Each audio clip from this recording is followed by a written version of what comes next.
There was a flicker of the ribbons hearkening the coming wind, and Reese began to creep closer to his quarry, ready to take advantage of this shift. True enough, the ribbons were soon snapping in the breeze truly, as he watched the subtle flow of the air pull at the cloth, reeds, and banners of the maze before him. He did not know what else to consider this place. It was not a true valley, nor plain, nor canyon. It was a confusing twist of sheer cliffs, widening or tightening at intervals known only to whoever had placed them here. Through hard months, Reese had learned to traverse these winding and twisting paths through the land, between the relics he didn't understand and the bushes, trees, and ponds he did. All of this was, of course, under the ever-present eye of the mountain. He could never find a true reprieve from it. None of the caves he ventured into were deep enough, nor the cliffs tall enough to hide him from the towering monolith always at the center of this place.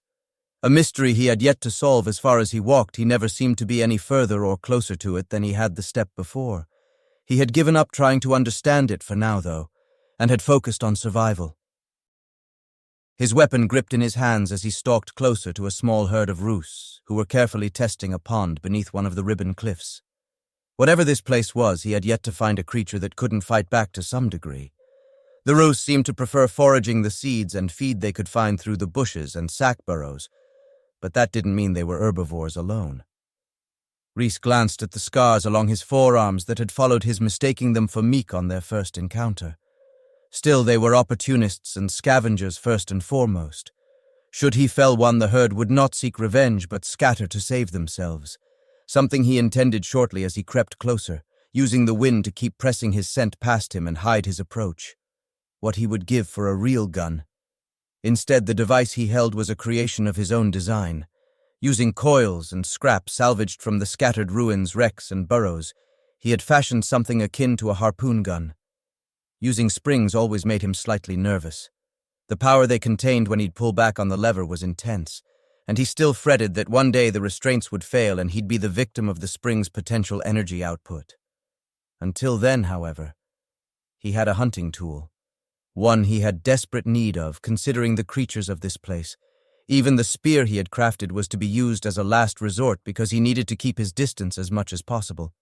Wounded beasts often tried to strike back, and not everything was as small as the roos, which were already akin to a dog.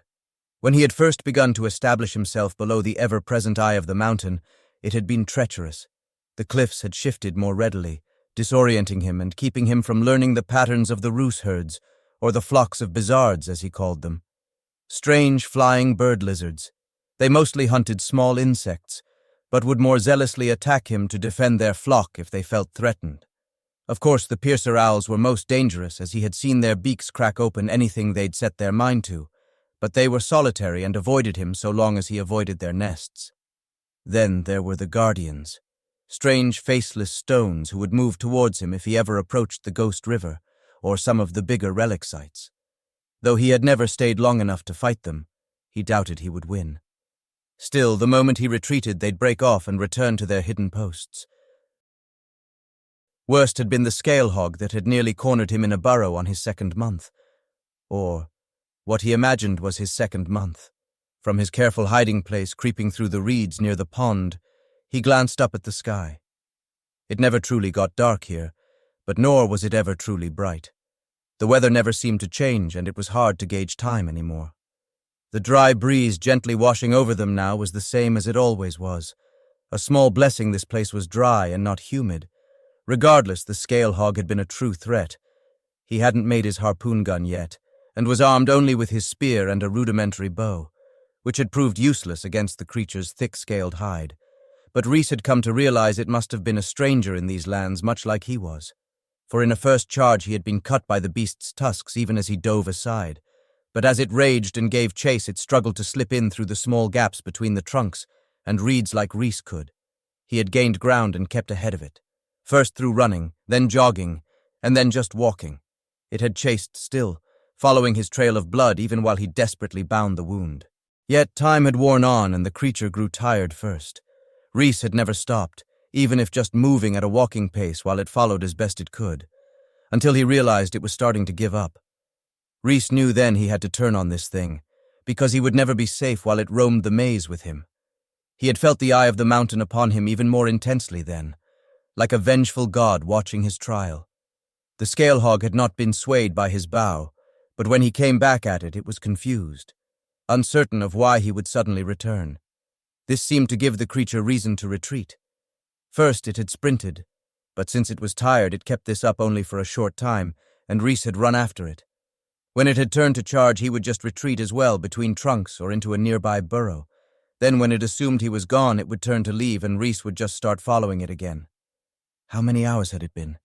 He had seen the light grow bright, then dark at least in one cycle as he followed the scale hog in this way. It had tried to bed in a feather grove, but he harassed it and kept it from any sleep.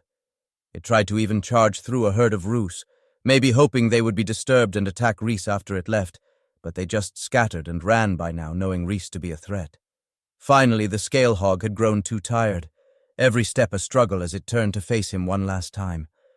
But by now Reese had more energy as the walking pace was easy for him to keep up.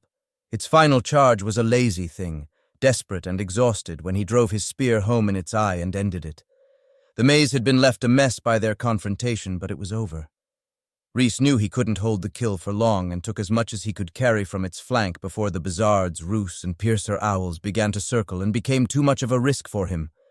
Still, he had eaten well for many cycles after that. His mind was brought back to the present as he could see the distant ribbons cease their dance in the wind. He had little time. One of the rouse paused at the edge of the pond, raising up as it sniffed. Shouldering the harpoon gun, he pulled the trigger and felt the thing jerk hard as it launched the harpoon, which struck true.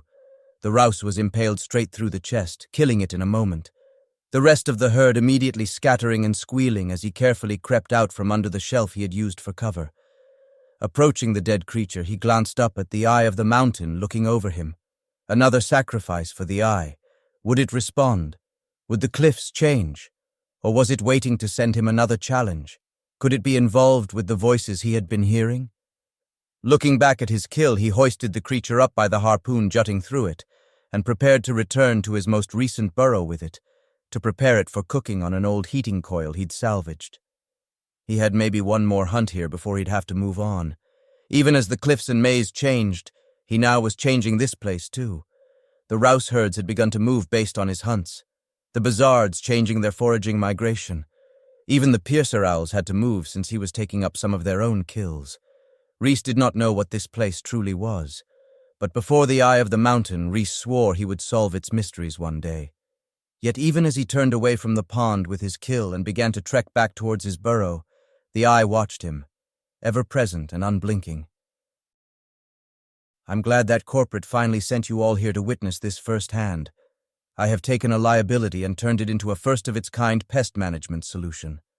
This is a revolutionary idea that will not only save Infinistore money on loss prevention, but turn into a revenue stream that can be licensed to other stores. And even our competitors, should we so choose.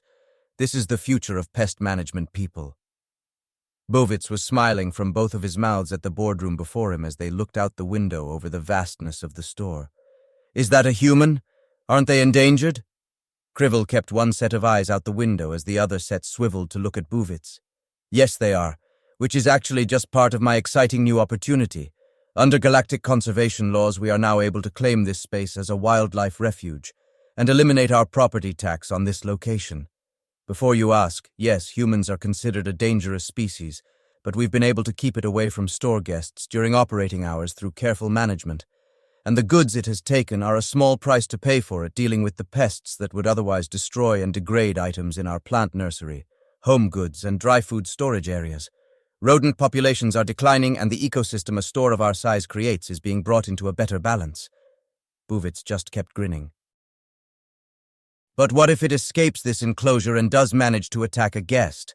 This time it was Kurvi asking the question. Wasn't there some news about a failed attempt to remove it by introducing another invasive species?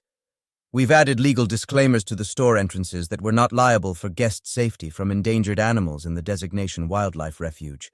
Plus, we've found that many have taken to watching it from our specially designated safety areas. I'm telling you, this is a revenue generator.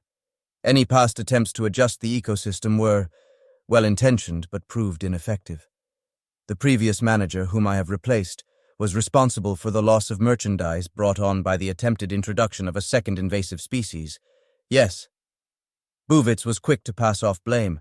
He hadn't made it to store manager without knowing how to stab former friends in the back. Where did it come from anyway?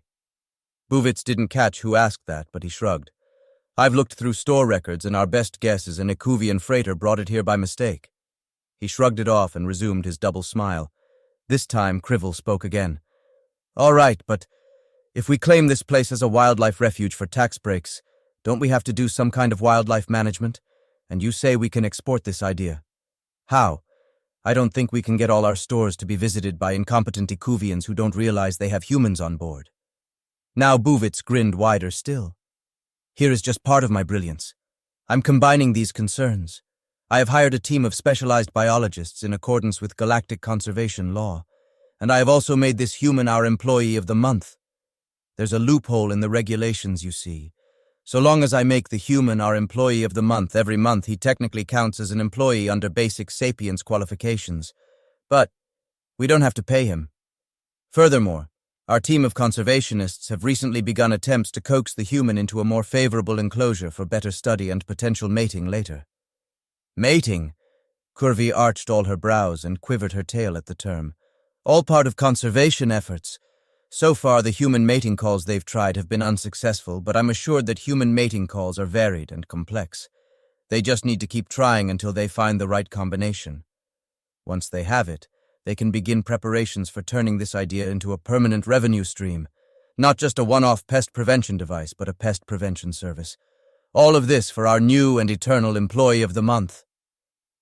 Buvitz turned back to the window and started clapping to whip the boardroom into applause.